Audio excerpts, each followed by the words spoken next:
আসসালামু আলাইকুম। আজকে আমি আটা দিয়ে ভীষণ মজার একটা রেসিপি করে দেখাবো। হাফ কাপ টক দই আর নিয়ে নিচ্ছি হাফ কাপ খেজুরের পাতলা গুড়।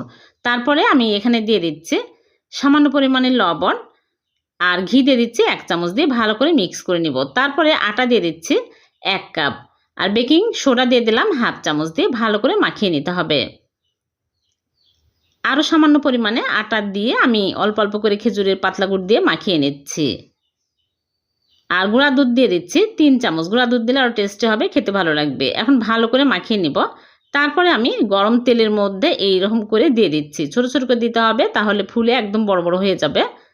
দেখুন কত বড় বড় হয়ে যাচ্ছে ফুলে। আর উল্টে পাল্টে দিতে হবে, একটু সময় নিয়ে ভালো করে ভেজে নিতে হবে। যখন এরকম সুন্দর কালার হবে তখনই তুলে নিচ্ছি।